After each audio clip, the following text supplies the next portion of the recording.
Bonsoir à tous et bienvenue dans un nouvel épisode de Creepy Files. En ce mois d'octobre, avec Halloween qui approche, je vous ai préparé un programme bien particulier. À partir du lundi 25 octobre et jusqu'au dimanche 31, vous aurez droit à une creepypasta par jour, chaque soir à 18h pendant une semaine entière, comme au bon vieux temps. J'espère que ce programme vous plaira. Mais avant cela, la vidéo d'aujourd'hui est aussi un peu particulière, parce que je vais vous faire découvrir des contes de fées. Mais pas exactement comme vous les imaginez. La plupart d'entre vous ont déjà lu certains contes des frères Grimm, ou du moins, ont vu les adaptations Disney des histoires les plus populaires. Mais beaucoup ne savent pas à quel point les contes de fées peuvent en réalité être terribles et effrayants. Les pages de ces livres sont parsemées de violences, de meurtres, d'inceste et autres joyeusetés du même genre. C'est à se demander comment ils ont pu être considérés comme acceptables pour les enfants. Et bien que beaucoup de ces histoires aient des thèmes plutôt enfantins, un thème plus sombre finit toujours par émerger. Et tous ces scénarios à première vue innocents finissent très vite par prendre une tournure morbide. Mais avant de plonger dans ces histoires, j'aimerais remercier le sponsor de cette vidéo, qui soutient la chaîne depuis un bon moment, Raid Shadow Legends. Raid a révolutionné le monde des jeux mobiles. Il est le premier à offrir une expérience de jeu du niveau des consoles sur un smartphone. Dans ce monde de dark fantasy nommé Teleria, on peut explorer des millions de combinaisons de divers champions, tester d'innombrables tactiques et stratégies afin de venir à bout de boss épiques, de donjons, de batailles de campagne et même d'autres joueurs dans le cadre du PvP. Chacun de ces champions a des compétences uniques et appartient à une classe, dont ma préférée, et celle de beaucoup de monde, les elfes. Vous voyez, les elfes ont une histoire bien particulière à Teleria. Au début c'était une race unique, mais quelques-uns ont été corrompus par le soif de savoir il y a de cela des centaines d'années, et un culte sombre a émergé de ce savoir, ce qui les a scindés en deux camps. Les hauts elfes, qui sont restés fidèles à eux-mêmes, et les elfes noirs, ceux qui ont été éloignés de la lumière. Ce sont eux mes préférés. Ils forment une sorte de légion d'assassins et de sorciers maléfiques. Et qui n'aime pas un bon méchant dans un bon scénario? Il n'y a pas que ça que j'aime dans Raid évidemment.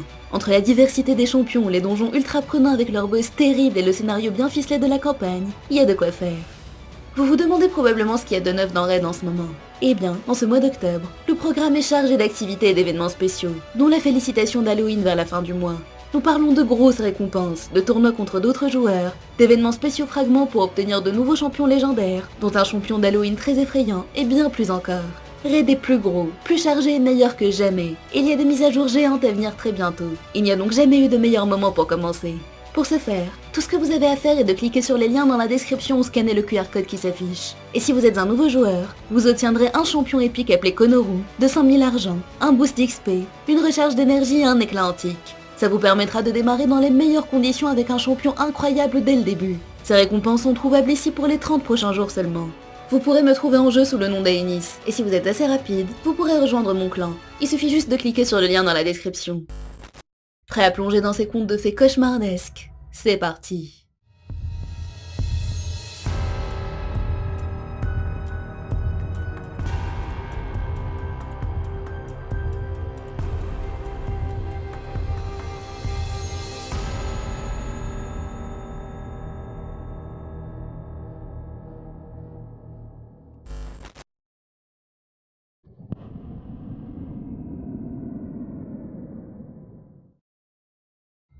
Le titre de ce conte italien est La vieille femme écorchée, et laissez-moi vous dire qu'il porte très bien son nom. C'est l'histoire de deux sœurs, vieilles et laides, qui vivent ensemble près du château d'un roi. Un jour, le roi part se promener, et pendant sa balade, il entend l'une des deux femmes chanter. Sa voix est tellement belle qu'il pense qu'elle ne peut être que jeune et belle, et instantanément, il tombe amoureux d'elle. La femme, réalisant que c'était là sa chance pour la gloire et la fortune, tente de tromper le roi pour lui faire croire qu'elle était réellement aussi jeune qu'il l'imaginait, en suçant ses doigts ridés et en ne lui montrant que ses derniers. Le roi n'y voit que du feu, et insiste pour faire davantage connaissance. En fin de compte, la femme accepte de venir le voir, à condition que ça soit au cœur de la nuit. Le roi accepte, et cette fois-ci, elle tire en arrière toute sa peau flasque pour l'attendre, avant de s'approcher du roi dans une obscurité totale. Mais malgré tous ces stratagèmes désespérés, le roi finit par découvrir sa ruse, et de rage, ordonne qu'on la jette par la fenêtre de l'une des tours du château, dans laquelle il se trouvait. La femme supplie et supplie qu'on l'épargne, mais le roi n'en avait que faire. Par miracle, elle survit à sa chute, se retrouvant à la place prise dans les branches d'un arbre en contrebas, suspendue par sa peau flasque. Incapable de se dégager, elle reste là pendant des heures, pleurant toutes les larmes de son corps. Le bruit de ses sanglots finit par attirer les fées vivant dans la forêt, et la prenant en pitié, ces dernières décident de l'aider. Elles lui donnent de beaux vêtements, des serviteurs et tout ce dont une âme riche pouvait avoir besoin. Mais surtout, elles la rajeunissent. Le roi, en la revoyant, décide que même si elle était auparavant une vieille femme menteuse et laide, elle est désormais belle et riche, alors il l'épouse. Tout est bien qui finit bien, c'est ce que vous êtes en train de penser, n'est-ce pas? Eh bien, pas tout à fait. Je vous ai dit au début que c'était l'histoire de deux sœurs. En voyant le succès et le bonheur de sa sœur, la deuxième femme a été submergée par une jalousie extrême. Elle aussi voulait être belle, jeune, riche et épouser un homme puissant. Elle va donc voir sa sœur et exige qu'elle lui dise le secret de son incroyable transformation. Elle supplie et insiste tellement que sa sœur, irritée par toutes ces questions, lui dit qu'elle s'était écorchée vive. La femme, tout aussi désespérée que ne l'était sa sœur au début, croit immédiatement au mensonge et se rend chez un barbier pour se faire écorcher également. Ce dernier, dubitatif, a bien essayé de l'en dissuader, mais la vieille femme ne voulait rien entendre. Elle insiste et insiste tellement qu'il finit par céder et l'écorche vive comme elle le désirait. Alors que la vieille femme gît au sol, sa peau entièrement arrachée se vidant de son sang et se répète en boucle pour supporter l'agonie. Tu dois souffrir pour être belle, tu dois souffrir pour être belle, jusqu'à ce que la vie la quitte.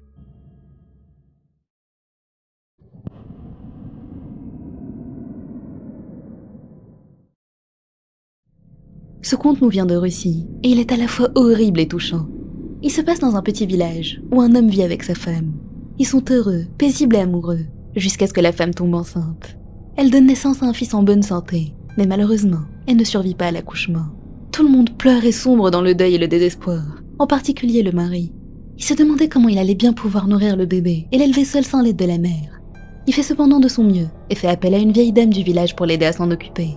Il ne tarde pas à découvrir que le bébé a un comportement très particulier. Durant la journée, il ne faisait que pleurer, refusant de se nourrir et de s'apaiser. Rien ne semble pouvoir le calmer. Mais curieusement, à la tombée de la nuit, il dormait tellement paisiblement et silencieusement qu'il pourrait en oublier sa présence. La dame qui s'en occupait en est devenue extrêmement intriguée, et une nuit, elle décide de rester éveillée pour voir ce qu'il se passait exactement. Aux alentours de minuit, elle entend quelqu'un ouvrir discrètement la porte de la chambre du bébé. Le bébé s'est aussitôt calmé, comme s'il était en train d'être allaité. La nuit suivante, la même chose s'est produite, et la nuit d'après également. Décidant qu'elle en avait assez vu, elle en parle au père, qui décide de faire appel au village pour former un petit groupe qui resterait éveillé la nuit, afin de découvrir qui était cette mystérieuse personne qui s'occupait de son fils en secret. À la tombée de la nuit, il cache un cierge allumé dans un pot de terre, et s'allonge à même le sol pour attendre. Vers minuit, la porte s'ouvre à nouveau discrètement, et le groupe entend distinctement quelqu'un avancer vers le berceau. Comme à chaque fois, le bébé se calme instantanément. C'est à ce moment-là que l'un des témoins retire le cierge du pot, faisant jaillir la lumière. Ce qu'il voit les tétanise de choc. C'était la mère morte, avec les mêmes vêtements ensanglantés dans lesquels elle avait été enterrée. Elle était à genoux à côté du berceau, par-dessus lequel elle était penchée, pour allaiter le bébé de son sein mort. Au moment où la lumière l'atteint, elle se lève doucement, jette un regard triste à son petit, puis sort de la pièce sans un bruit, sans un mot. Toutes les personnes présentes restent paralysées de terreur pendant un bon moment, et lorsqu'ils parviennent enfin à bouger, ils découvrent le bébé sans vie.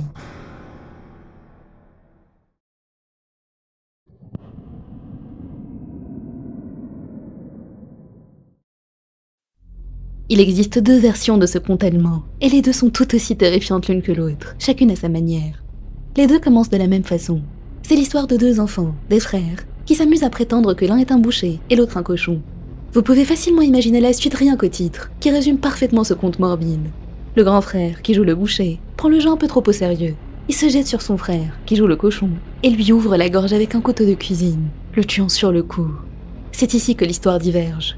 Dans la première version, la mère des enfants voit la scène de loin pendant qu'elle donne un bain à son plus jeune, et dans un accès de rage, se précipite vers le grand frère et le tue de ses propres mains. Elle retourne ensuite s'occuper de son bébé, pour découvrir que pendant son absence, il s'était noyé dans la baignoire.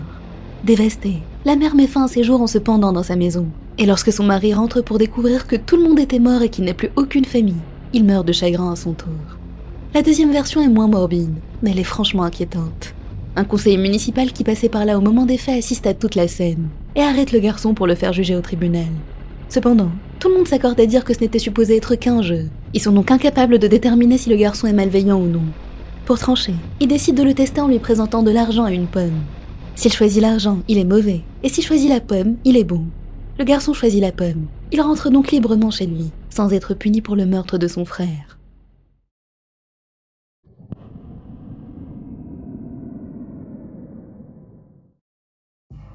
Ce conte nous vient des frères Grimm.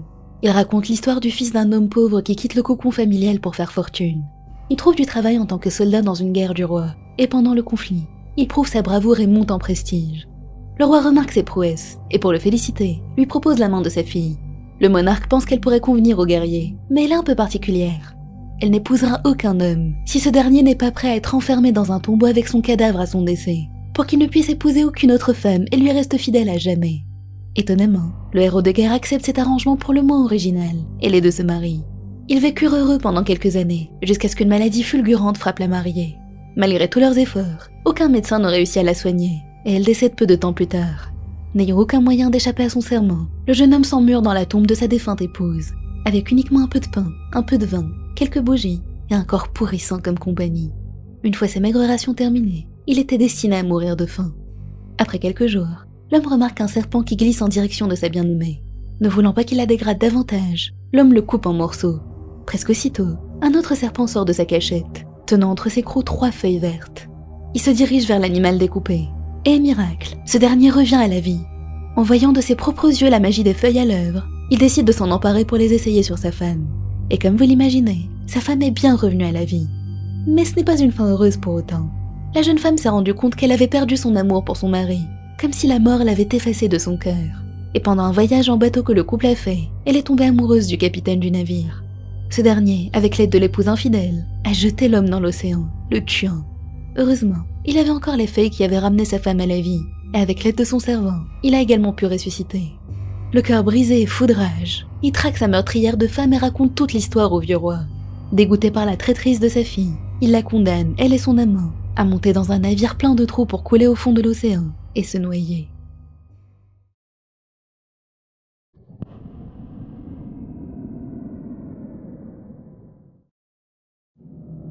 Dans le Genévrier, toujours des frères Grimm, un mari et sa femme prient Dieu tous les jours pour qu'il leur accorde un enfant. La femme finit par donner naissance à un fils, mais malheureusement, elle ne survit pas à l'accouchement. Elle est enterrée sous un genévrier, et après un certain temps, le veuf se remarie et sa nouvelle femme donne naissance à une fille. Mais la belle-mère déteste le garçon de tout son être, et le maltraite horriblement.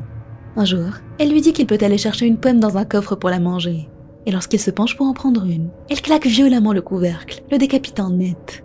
La belle-mère remet la tête en place tant bien que mal à l'aide d'un bandage, et place le corps sans vie du garçon à l'extérieur, avec une pomme sur ses genoux. Sa demi-sœur vient le voir au bout d'un moment, et lui demande s'il peut partager sa pomme avec elle. N'obtenant évidemment aucune réponse, sa mère la pousse à donner au garçon un coup sur l'oreille, et sa tête se détache, roulant au sol. Mettant son crime sur le dos de sa fille, elle démembre le corps pour le mettre dans le ragoût qu'il était en train de cuisiner, et le fait manger à son mari. La demi-sœur, qui aimait en réalité beaucoup le garçon, enterre ses os sous le même genévrier que sa défunte mère, pour qu'ils puissent reposer côte à côte. Mais l'histoire ne s'arrête pas là. Le garçon se réincarne en un bel oiseau, qui chante une chanson morbide à propos de son propre meurtre des mains de sa belle-mère. Les villageois, subjugués par la beauté de sa voix, commencent à lui offrir des cadeaux pour qu'il puisse réécouter sa chanson. Et parmi ces cadeaux, il y avait une meule. Le garçon oiseau retourne dans la maison de son père, où il partage ses cadeaux avec ce dernier ainsi que sa demi-sœur. Puis il recommence à chanter la chanson de son meurtre, jusqu'à conduire sa belle-mère au bord de la folie. Elle se précipite à l'extérieur, et le garçon oiseau l'écrase avec la meule. Sa revanche accomplie, il reprend sa forme originale, et lui, son père et sa sœur vivent heureux pendant de très longues années.